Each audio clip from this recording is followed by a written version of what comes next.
Mitchell River flows from the Victorian Alps to the Gippsland Lakes. It's a large-scale system with a catchment comprising of some 4,700 square kilometres.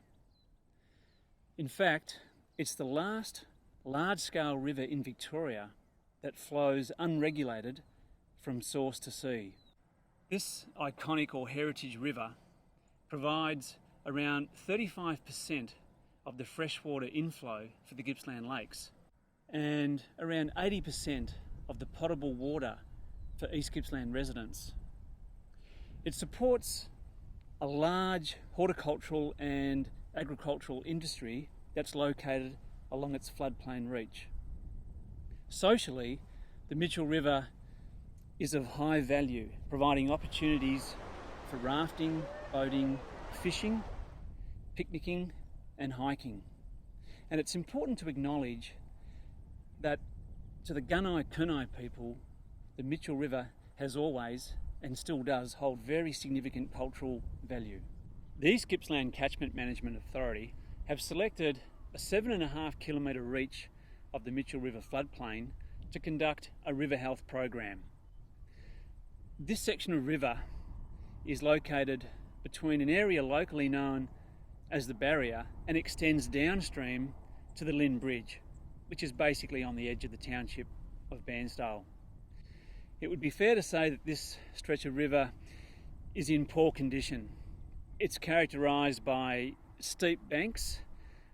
There's access to stock, so they're grazing the bank, and there's a really heavy dominance of willow trees and a lack of native vegetation.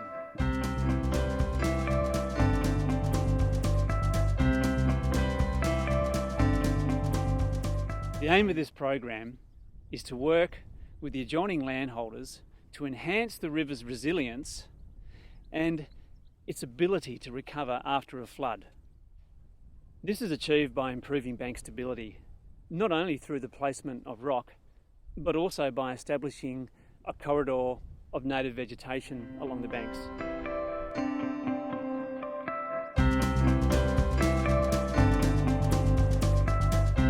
I'm Tony Chiller, yes. Run the farm with my sons and brother. Milk a few cows. We've been here for, as I say, in the 60s and milked for many years. And also, to assist the dairying side of it, we grow crops, vegetable crops, peas, beans and broccoli. Yeah, and that's our livelihood. Without the river system, we wouldn't be able to operate because irrigation is required in farming, so that's the main reason.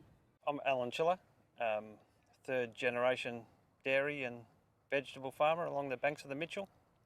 The biggest problem with the river the way it was, because we are on a big bend around here and the flows down here are enormous and cuts around that corner there, and every time it just ruins the bank. And this process is about shoring up the bank, really. And you know, the better it protects the bank, the better it is for our farm.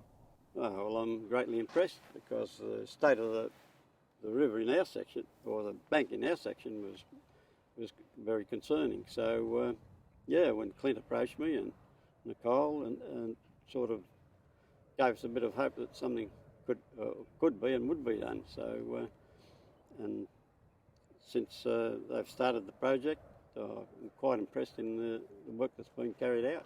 Oh, it's great. It stops me old man from complaining, that's for sure. He's been waiting for this work to be done for a long time. He's seen the effects of the erosion over the years, and so have I to a certain extent, but he certainly has over the years. And yeah, he's been wanting this done for a long time. And it's just great to see it done and the good job that has been done.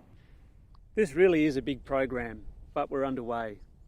So far, we've stabilised sections of the riverbank with rock. We've controlled willows and other transforming weeds such as blackberry. We've entered into formal agreements with landholders, adjoining landholders, so that we're working in partnership.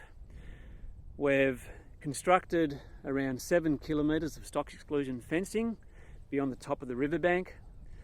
and we're now in the process of planting some 30,000 Indigenous seedlings as part of a revegetation program across 5 hectares of riverbank.